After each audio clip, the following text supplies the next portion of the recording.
Good evening, all. Good evening, ma'am.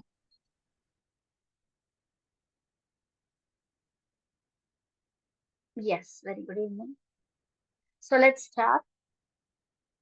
So we are in the second session of project leadership module. So last week we started off this module, and let me give you a quick recap of what we discussed in our last session. So we started off with the definition and meaning of what is project leadership. It's about the leadership trait or a leadership pattern in guiding the team towards a shared goal. And then we saw the role of the project leader. So a leader should be a visionary, should be a motivator, should motivate the team as well as motivate himself or herself. And a leader should be a strategist, and a project leader should be an excellent communicator. Then other than that, the key responsibilities include task management and able to allocate the available resources and track the progresses and resolve the issues or the any any problems then and there, so that to carry the project smoothly. Then effective communication strategies can be which can be used by, or which can be implemented by a project leader, so that a good communication takes place between the project leader and the subordinates by active listening, regular updates, and through feedback mechanism. Then how a project leader should deal with risk management and mitigation. So first, the risk identification has to happen. That is identifying the risk, having an idea about or forecasting when and where the risk will happen or by whom the risk will be happening, and assessing the risk level. So how much percentage or what is the level of risk, and then mitigation of the risk and monitoring the risk. That is after implementation of the solution, monitoring everything. Then how to make use of a stakeholder, how to make the stakeholders engaged in the product and get them aligned to the product by openly communicating, by actively listening, by conducting regular meetings, or having a constant communication with the stakeholders, and making the stakeholders understand the organization goal or the project goal and the objective, and making them inclined towards it. Then we saw about what is an agile project management and principles of agile project management, and how it is useful for the project and the team members in order to carry on with the project. And we saw about the pros and cons of agile project. The only drawback which we have in agile project management is there cannot be a fixed end date to a project. So end date cannot be fixed. In other words, the project is a continuous one. It keeps on going, till the organization exists. There is no end to the project, because it is a continuous loop. So after once the project is executed, implemented, feedback is sorted, and then again new implementations happen on the existing project, and again it's a continuous loop. It keeps on going. And how agile leaders will help employees to be successful by empowering each and every team member in the organization, and being very transparent in communication and other things, and collaboration with the other members, and getting regular feedback from the team members. So how to foster a collaborative team environment by team building activities, and with open communication, and by recognition and appreciation then and there. So this motivates the subordinates, motivates the team members to work committedly towards the organization. Then how to resoluting the conflict then and there, so that the conflict is not carried towards the end of the project. So it's resolved then and there. Then what's a difference between the leadership and the management? So management is just about executing the orders and nothing more. So whatever the top management is asking the leaders to go with the flow. So the same would be communicated by the leader to the subordinates. So there is a hardly no like any space for any feedback from the subordinates, just executing no like whatever the orders which is coming from the top management. Whereas leadership is something where each and every team member is no like provided with enough resources and given proper training then and there, and no like assisting them no like during the execution of the project, or no like during the building of the project, and like empowering them with like enough skills and like enough tasks, so that they get experienced on hands experience about the project, and like make them like individually like empowered. So on the like in either ways, organization as well as the employees like grow together. So they both know like go together. They both can know like achieve the objectives and goals. Like, so this is how a leadership has to happen. This, a leader has to know like lead the team. Then there are no like a few leadership approaches and theories. Transformation, like we saw about no different types of leaders. So transformational leader, servant leader, democratic leader, and again there are no like few pros and cons in like executing a particular type of leadership, because servant leadership will always not work when time is limited. Democratic leadership, yes, that also will not work when time is limited. So only authoritative autocratic leadership will work when there is a limitation in time. Whereas no like in other projects where there is no enough time to learn, then democratic leadership and transformational leadership or servant leadership will work out. Then how to give a constructive criticism, how these project leaders can give constructive criticism to the project team by like by specifying the no feed by giving specific like feedback. There is no pinpointing what should be like what has to be done by the team member. So instead of like speaking about the overall objective, or whatever it is, like just being straight to the point to the team member, that what is expected out of him or her. So giving specific feedback and positive and negative, like detailing about all the positive and negative factors or the traits about the employee, so that like the employee can understand about it and act accordingly, and giving actionable suggestions, which is like quantifiable, and being very open in communication. Then how to go with continuous improvement and lessons learned. That is by identifying areas for improvement, implementing the changes, and documenting the lessons learned. That is whatever is being monitored, documenting each and everything. So this is all we saw in our last session. So now we are moving to how project leadership can like make a great impact in other factors, like the first one being the quality control. So how a project leader sets up a quality control. So why is it so important to setting up a quality control? Why not some other like a quality control department can do it? So why a project leader has to do that, or a team leader has to do that?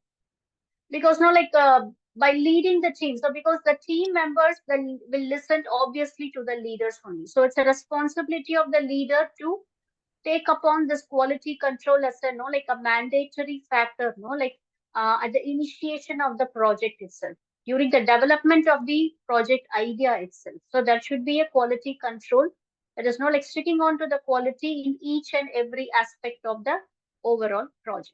So how to do this? So first the leader has to like set the standards for the quality. Let's establish clear quality expectations and metrics to ensure deliverables meet client and stakeholder needs. So clearly explaining what are all the quality standards to be met at each and every process in the project. Then process monitoring has to happen just by cross-checking whether the quality standards are met. Then issue resolution. So wherever there is a deviation, so identify the deviation. So wherever the quality is not met, immediately identify those areas, those factors, and like clear of all the non-quality things, and making the subordinate stick on to the quality factor, till the end of the project, and continuous improvement. So making sure the subordinates follow this quality control till the end of the project, by providing them with required support, required training, required skill set, required resources, and everything. So that should be a continuous improvement. So at the end of the project, the overall project has to be completely quality controlled. So quality standards has to be met at the start of the project, during the idea building and implementation of the project, and the end of the project. Then another responsibility of a project leader is to maintain the ethics. So,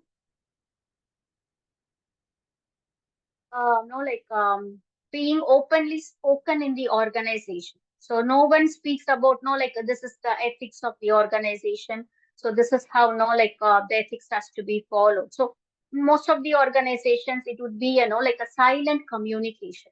So by observing the other senior persons in the organization, so any subordinate or any new joinee, any professional will come to know, okay, so this is how that the ethics are being followed. So no one teaches about takes a class or takes a a training session on the ethical factors.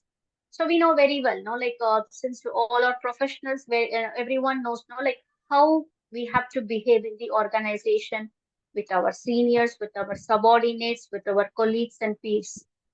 So how a project leader can stick on to the ethical factors? By following transparency and integrity. That is maintaining open communication and being honest, the throughout the overall project, and fairness in all project dealings, fostering trust with stakeholders. So this honesty and building the trust with the stakeholders will help not only for the project success, but for the overall organizational development, because it attracts the potential investors. So, say if an organization is strictly following ethical norms, and they are very honest in their operations and everything, they are very transparent in their operations. So, obviously, that is a competitive advantage in the industry. It's a competitive advantage, in the overall industry, and it obviously that such type of organization, investors, and consumers or customers wants to buy products from those organizations which follow this transparency and ethical matters. Then respect and inclusivity. So giving mutual respect, making the subordinates respecting each other mutually, and making each and every subordinate inclusive in the project. So it's not always identifying, appreciating only one, or two subordinates or two team players in the overall team, and just ignoring the others. No, that doesn't work here. So if the all the the team players has to be if a project leader want, everyone has to be so give their heart and soul to the project, to the success of the project, or to the success of the organization. So inclusive in the each and every process. So how to do this is promote a respectful and inclusive work environment where all team members feel valued and their contributions are acknowledged. There is accountability and responsibility. Taking responsibility or taking the accountability for whatever the result is, whether it's a positive or a negative one, or whether it's a success or a failure, whatever. So taking the ownership of the end result, being accountable, being responsible for each and everything, in the overall project. So whether it's a behavior of an subordinate, or whether it's the quality of a training material, and whether it's a continuous absenteeism by a particular employee in the team. So whatever using a quality, like a quality resources, in their overall project. So taking accountability for everything, whether the project is an overall success or a failure, that doesn't matter. So even if it is a failure, taking accountability for that failure. So by following these ethics, that is taking ownership of the decisions and actions, ensuring ethical conduct aligns with the company values and industry standards. So by following these ethics, the project leader can make the team members also follow the same ethics, because subordinates learn by seeing their leaders in the organization. Just like know how in any individual learn the values and ethics from their elders in their personal life. So we normally see like our elders in our family, and it's like we see their ethics and everything, and we learn from them, and we try to follow them, and implement the same ethics in our personal life as well. So same thing applies in the organization as well. So the subordinates, the freshly joinees, and the team members, they learn from their leaders. They learn from their CEOs. They learn from their presidents or the founder chairman of the companies. So if these leaders follow an ethical way of carrying on the organization, so obviously the team members will also do the same. Then, project leadership and change management. So, whenever there is a need for the change in the project, or there is a change, the need for a change, in any kind of, like an organizational process or a work, who first embrace the change. So, they have to embrace the change, on the first basis. So, after embracing and learning how accepting and getting adapted to these changes will give a positive influence or positive and create a positive environment for the organization. So they have to communicate that with the team members, with their subordinates. So make them understand why there is a need for a change. And because team members, each and every person will have their own very comfort zone. So it's not easy for any team member to to easily come out of their comfort zone, and to change according to the other end, the other factors so easily. That is in the way of working style or working habits, or implementing new ideas or skills in their work. So each and everyone has a different style of implementing working things. But making them to making them to adapt to the changes, it's quite a difficult task. But it's a responsibility of a leader. First, the leader has to accept the change, adapt to the change. Then the leader has to make the team members as well to getting adapted to the change. So how we can know how this is made possible is, first assess the impact. That is, what impact it will create while accepting to a new change. So evaluate the potential impact of the change on project goals, resources, and stakeholders, and then communicate effectively.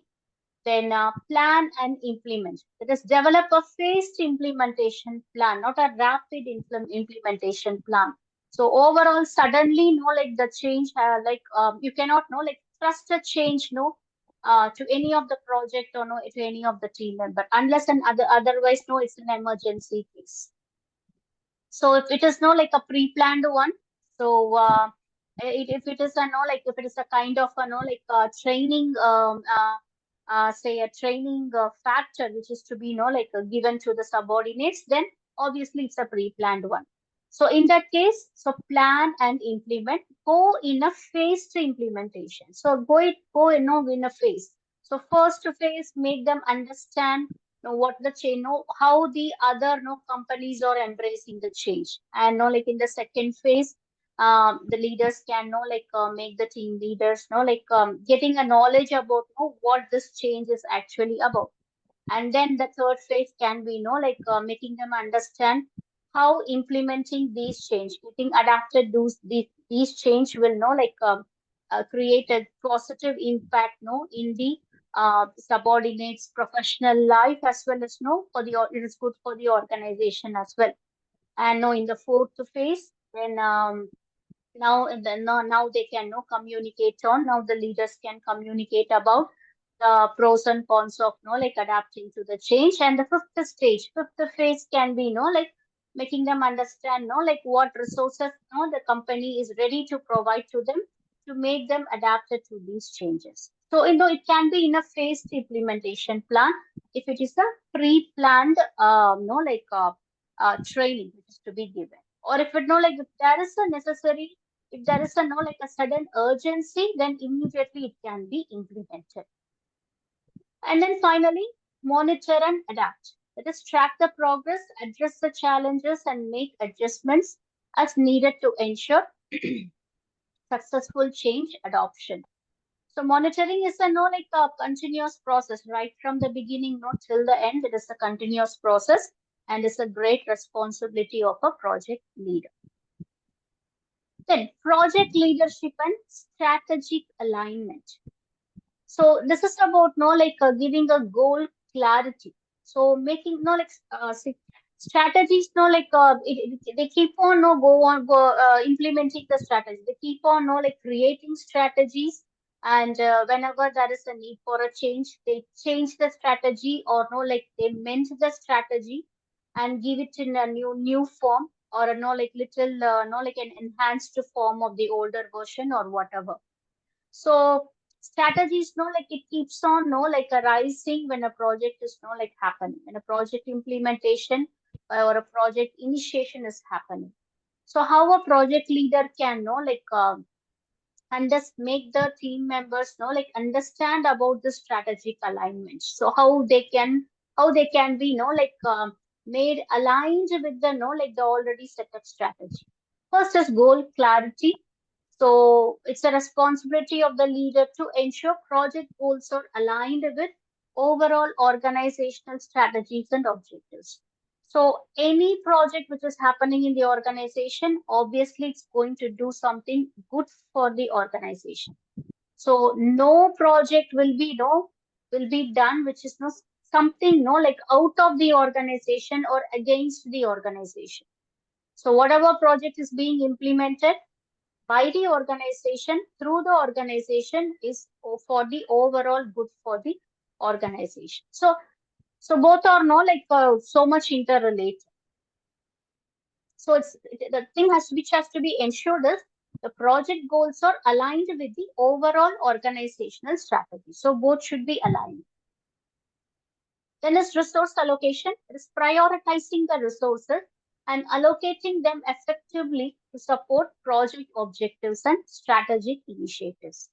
So while coming, discussing about the resources, already the organization will be having no enough resources to support the team members to achieve to make them to work towards the organizational goals. But sometimes there may be a a sudden need of an emergency for some new resources which is not available with the organization. So in that case, in very few cases, the project will be stopped or stalled for some time till the new resources are found, and they are sought for the organization, and then distributed to the team members. But in the most of the cases, these new resources, it will be already pre-planned. That is the leader very well knows that there will be a need for the new resources. So this will happen at the the initiation of the project. There is no idea initiation of the project itself. So they very well know what resources they have in hand right now that is left in the organization, and what resources has to be procured newly to give to the subordinates. So carefully allocating the resources, that is quality resources, not just the raw resources, but the quality refined resources has to be procured and again refined, and whichever is necessary. So only those resources can be shared with the team members. And in most cases, uh, whatever resources is acquired by the organization, so let it be the skill set, or let it be the machinery, or let it be more manpower, or let it be a technical advancement, or whatever it is, like any kind of resources for that matter. So in most cases, the organizations will not give all the resources to one particular project, because like there are many projects to it would be happening in the future for the organization, so they don't share all the resources which is available like right now in hand. I know like everything will not be supplied to one particular project, so they obviously will have a stock of something as a safety stock, and the remaining resources will be shared with the team members. Then, performance measurement. So, track the project progress against strategic goals, identifying opportunities for improvement and course correction. So, performance management. It is not like closely monitoring the performance of the subordinates.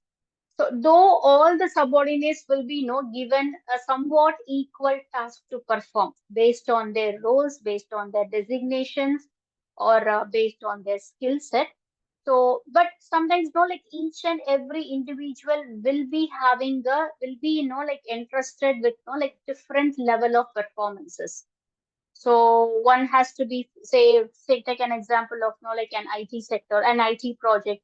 So one team will be responsible for software development, and one team will be responsible for a quality check, and one team will be responsible for the implementation. So, and one team will be responsible for like the customer feedback, and all the things related to the customer feedback on all the customer assistance. So in this case like the performance of each and every team the standards will be different. So the standards cannot be like the same for all the teams, all the four teams, or all the four individual members who are entrusted with like different work tasks. So this has to be like clearly communicated with them, and closely their like performance has to be measured. So wherever like when they are getting like out of the line, so it's a responsibility of the leader to make them uh, align to the the overall objective, and provide them with enough resources and training, so that like they can, with the available resources and with the proper training material and with the required skill set and with the the motivation from the leaders from the organization, so that each and every team member can give their best to the project. So tracking project progress against strategic goals, and identifying opportunities for improvement and course correction. And then is project leadership and resource management. So while planning the resources, again, few resources will be already available, and few resources sometimes, in case of like emergency, or when the project is like suddenly expanding, so it's going out of control, and it's expanding, and there is a need for expansion. They may be thinking, sometimes they might have fixed the end date as well. Say the project, the overall project implementation, it has to happen within 45 days from idea initiation, but because of the dense of the project, or because of the the pressure from the client, or because of the high demand, or extra demand from the client, the overall project the time would be maybe for 60 days. So in that case there is more need for time, there is more need for resources, sometimes there will be more need for manpower as well, so with the required skill set. So it's a responsibility of the leader to plan the resources accordingly. So identifying the human resource, financial resource, material resource required to achieve project objectives. So human resource, already the team would have been formed with the required number of professionals. So for this particular project, like we need at least 20 professionals. So this would be already decided. But if at all in case, there is an extension of the project, expansion of the project. So more manpower is like needed for the project. So obviously the recruitment, there is like inputting of like more human has to happen. And then coming with the financial resource planning. So already some money would have been budgeted for this particular project. But again, it depends on the expansion and extension of the project. So more finance has to be pumped out by the, the financial department after getting a approval from the top management and material resources, obviously. And then is resource allocation. That is assigning resources efficiently to specific tasks based on their skills, availability, and project needs. And finally, resource monitoring. So it is a vital thing in the organization that no resource has to be it shouldn't be wasted, because each and every resource it counts, because each and every resource have a cost factor attached to it. Nothing is free, right? Like whether it is already resources which is already available in the organization, or procuring new resources outside the from the from outside the organization. So whatever it is, so each and every resource has a cost factor attached to it, so nothing comes for free. So it shouldn't get wasted, while being, used or implemented, while being tested. So the leader has to make sure, the resources are being properly utilized, skillfully utilized to a maximum, so that, the project can be, completed, or it can be implemented successfully. So tracking the resource utilization, identifying the potential bottlenecks, and making adjustments as required. So adjustments is also an important factor, because not like in each and every phase of the product, project is no the not I mean the number of resources will not be the same, which is not being procured will not be the same, which is being used will not be the same. uh, I mean, it depends on the no the variation in the project. It is for how many days the project is going to happen, and what is the testing period of the project after implementation, and number of team members in the project, and the resources available. So everything. So there should be an adjustment here and there. It is not equally being distributed at the same time. Um, you cannot know, as a leader, you cannot know, give the maximum resources to particular person in the project. There is no particular person, one particular person, or two or three particular persons in the team, because no, it has to be equally shared to the team members, depending upon the uh, roles and responsibilities, they have. Then is defining goals and strategies. So while defining goals and strategies, um, the organization, that is the top management, may be, outlining the goals and strategies to the departmental leaders or the project leaders. They may not be, in depth, may not be, communicating this with the project leader. But now that here the leader has to know, understand by himself or herself. So what is the actual goal? So how this goal can be achieved, and with what measurements has to be taken, what initiatives has to be taken, and for what processes or flows the leader has to get approval from the top management or from other higher authorities, and what can be implemented by the leader itself. It is by himself or herself, and what responsibilities the leader has. So everything has to be very clear in the mind of a leader. So it shouldn't happen that leader decides everything by himself or herself and taking the decision on behalf of the top management. So that doesn't happen. Only in very few cases, very rarest of the rare cases, because in those cases the leader would be, like given a separate team, and like entrusted with, like a separate resources, and like everything would be completely, like separated. Though it may be a branch of the organization, the leader will be running an organization under the organization. That is a small business under the organization. So here the leader would be an intrapreneur. Intrapreneur is no like a person who is no like doing business inside the business. That is because the top management has given that responsibility to the leader. So that is how it works. So in that case, no, like the project leader has to clearly understand what is his role or her role designation, what the responsibilities, no, the leader has to have, and for what, decisions, no, like that can be taken by the leader itself, or for other things, no, like which can be, no, like for which the idea or the, like advice can be sought from the top management. So this things has to be, like very clear in the mind of a leader. So first, the leader should have a clear objective, and then once having got a clear objective, so this objective has to be communicated with the team members.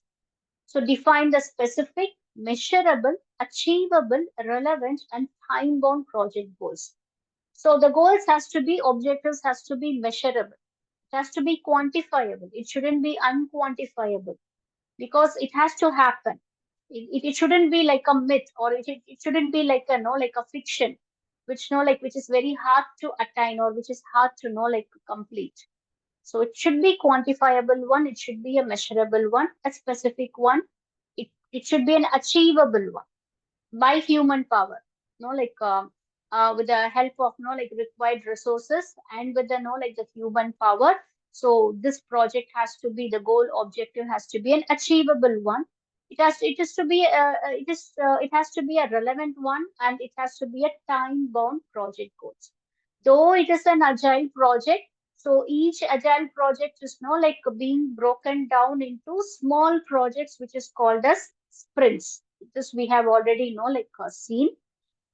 So even for each and every sprint, there would be a definite end time. So only after the successful completion of one sprint before the end time, so the next sprint will start. That is, the next mini project will start. So only after the completion of the next mini project, the third mini project will start. So this is how even the agile project works. That is how it has to be worked out. Then strategic alignment, that is like aligning with the actual strategy, ensuring project goals align with overall organizational objectives and contribute to strategic initiatives. So ensuring the project goals which align with the overall organizational objective. So as I said, both are correlated with each other. So it cannot be separated. So a project goal and an organizational goal cannot be separated at all, because project goal is a branch of the organizational goal. Project objective is a branch of the overall organizational objective.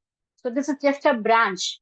So like this, many projects will be, like coming up in the future, or which, like many projects would have been, like implemented in the past by the organization.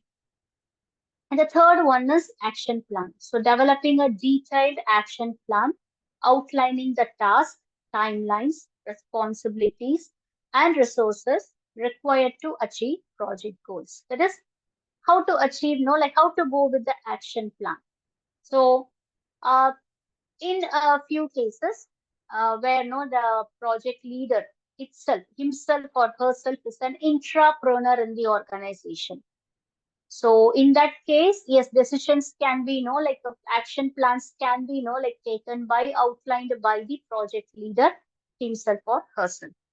But on the other hand, if the project leader is still under the control of, or for each and every decision making, the top management's approval has to be sought out. In that case, so what happens is the action plan has to be, discussed with the top management, with the, the topmost subordinates, with the colleagues, and no like then going on with the no like the outlining of the action plan, a detailed action plan about no the overall project. That is no like when it has to start, what is the first no like goal of the project, so why we are no like going for this project, and what is the start date, what is the end date, so how many no like team members has to be no like should be engaged in this project, and know like what skill sets they should possess, and know like does should they be having no like enough experience in the same skill set, and what kind of no like training materials has to be provided to them, what resources can be no like allotted to each and every team member in the project, and who would be the no like the project leader, who would be the no like the whether it's going to be a single group of no like a team, or will it be no like broken down into small teams no with no like maximum five or no maximum 3 to 5 members in each team. So everything, it's a detailed action plan. How much no money is required for the completion of the project, and no like like which stakeholders has to be no like included in this project.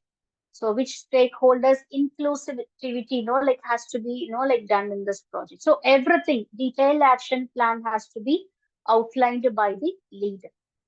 Then timelines, responsibilities, and know like what are the responsibilities of each and every team member, to whom they have to report to, and know like who are the subordinates, each and everything, and the resources required to achieve the project goals. What resources are required to achieve the project goals? Then finally coming to the professional development. So you may ask, no, like few may ask if this is necessary. Professional development is necessary because anyhow the team members, the employees are working for the organization, and the organization pays no like as a compensation, pays them no like a salary or wages as a compensation, to provide them incentives, and provide them with other subsidies like no like free meals, or no like free transportation, or free health care, whatever it is no like so other things can also be no like given to those employees. So everything is going fine and okay. And why is it necessary for a professional development of each and every employee? So after no being professionally developed, if the employee like just leaves the organization for the sake of no like higher salary, or for the sake of no like some other benefits no provided by a competitive company or some other company, so obviously it's a loss to the company, right? So why professional development is no like important?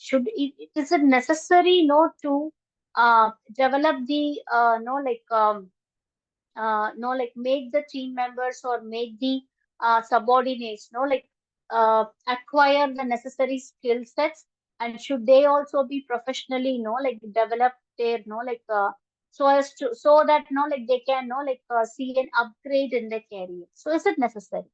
Of course, it is necessary, and nowadays most of the organizations know like give it a strong point that each and every employee has to be empowered with the professional development. Why? Because no, like they feel more committed towards the organization. There is no they may be having a no like a good feeling that okay, so in our development the organization is interested. So no, like we have to be no like working towards the organizational goal, spend more time no like working for the organization. So one thing. And the second thing is no like when the that is the team members, subordinates, or employees in the organization develop professionally, so obviously there is no need for the organization to acquire more manpower outside the organization for a specific skill set, because this skill set is already being like provided as a training to the existing employees.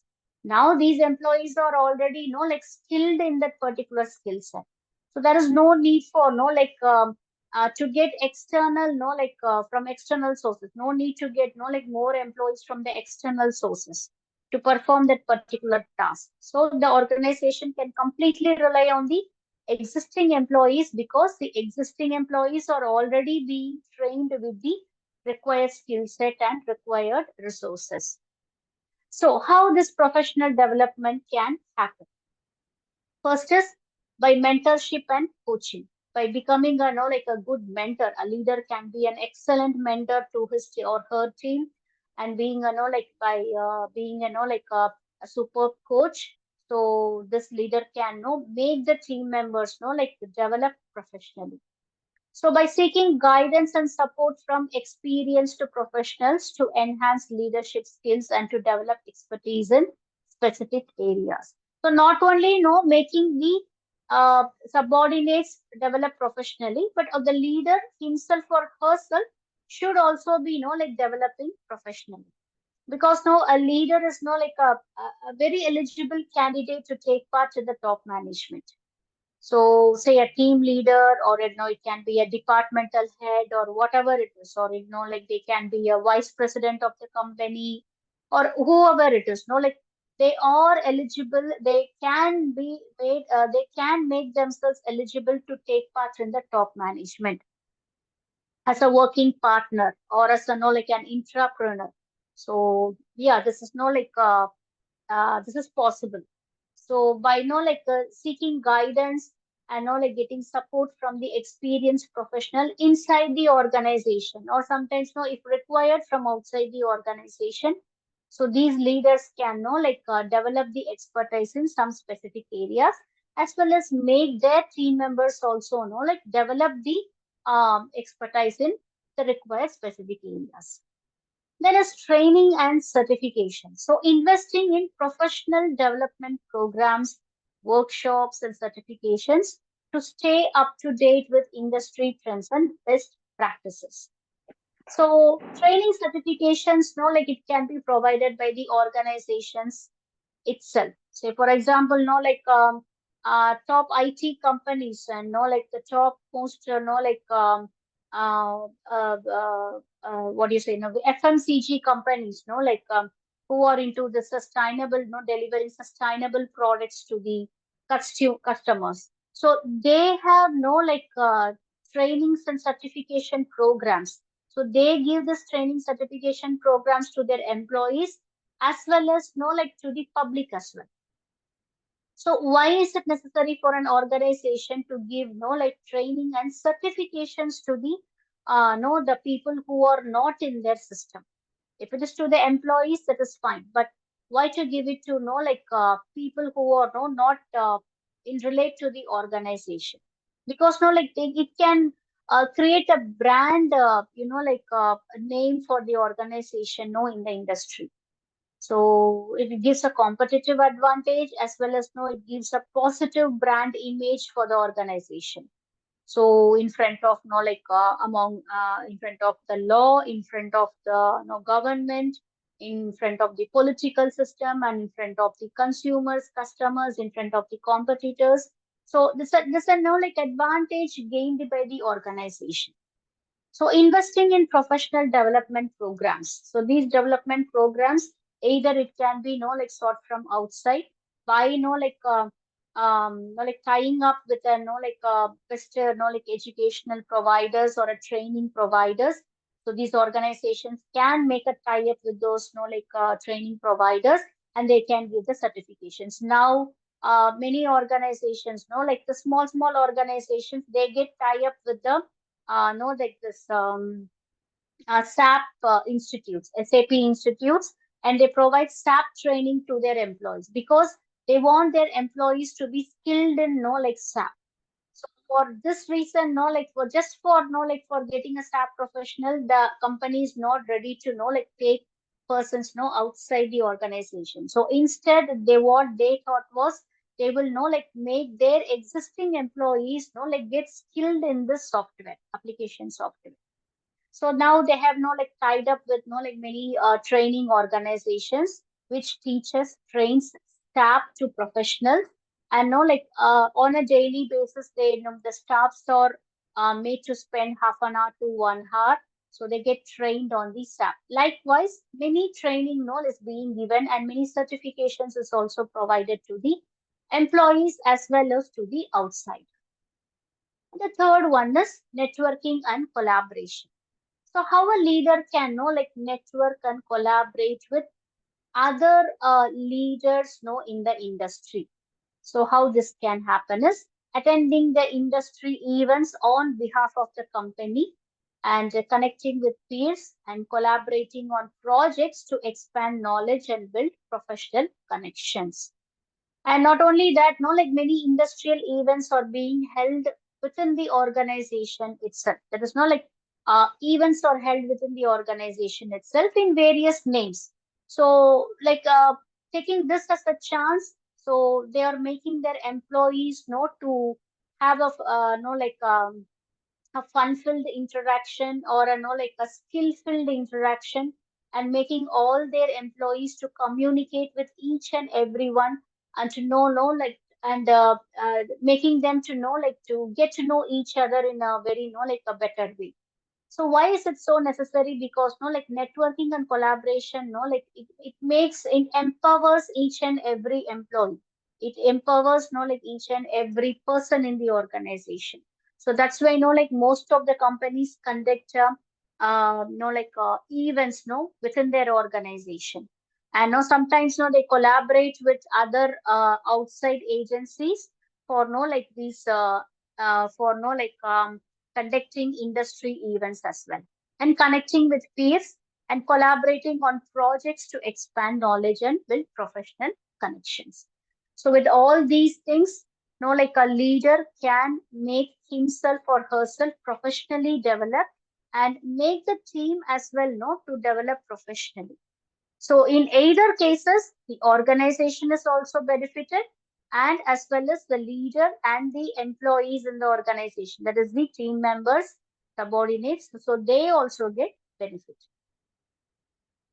And finally, you have to seek a continuous feedback from the subordinates. This is so important because only then there could be an improvement happening in the next phase of the project. So otherwise the leader will be going on with the same way of conducting the project or implementing the ideas or giving the same type of training, and few employees may be wanting and other employees may not be wanting.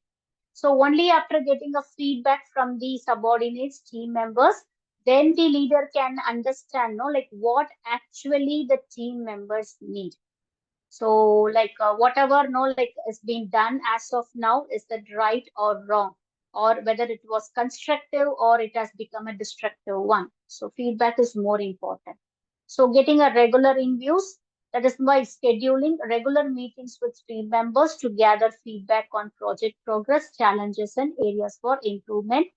And by giving constructive criticism, there is making them understand where they lack and encouraging them to to develop those skills by by getting by making use of the resources which has already been provided to them, and finally by giving recognition and appreciation at the time of the project or at the end of the project. So wherever it is necessary. So because this makes them more motivated, makes the team members more motivated and makes them more committed towards their work. So re-evaluate regularly. Have a re-evaluation regularly, not like by checking the project performance. It is assessing project performance against the key metrics. So because already this quality metrics has been set up, so we have to know compare with the set up quality metrics, standard metrics, and the actual performance, identifying areas where adjustments may be needed. Then process optimization, making the process to an optimum level, reviewing project processes and identifying opportunities for improvement, streamlining workflows and enhancing efficiency. And finally, learning the lessons. So documenting the lessons learned from the past projects to inform future projects and improve overall project management practices. So monitor everything and whatever is being monitored, so document everything. So each and everything, no, each and every process and each and every single workflow is has to be, like documented, completely even including the feedback. It has to be, like documented. So finally, the conclusion and key takeaways is collaboration is more important. Innovation is also important. And like sharing the success with the team members, that is more important for a project leader, because like uh, in case of a failure, accountability and no responsibility has to be like bared by the team leader. But in case of success, so it has to be shared with the team members, because no, it was a like a team collaborative action. So no, it has to be shared with the team members. So that makes a like a leader, a good leader.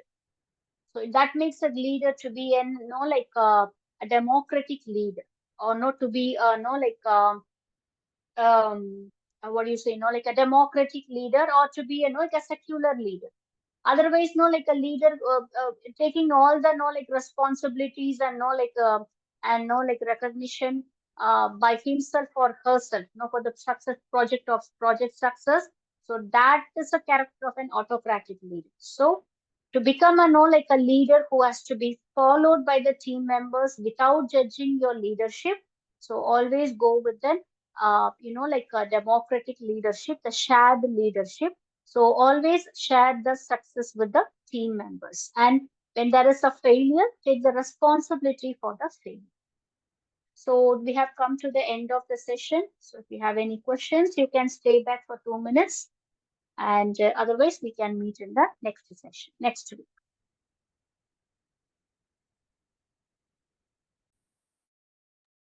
Thank you, Mom. Thank you. Thank you, ma'am. Thank you. Thank you.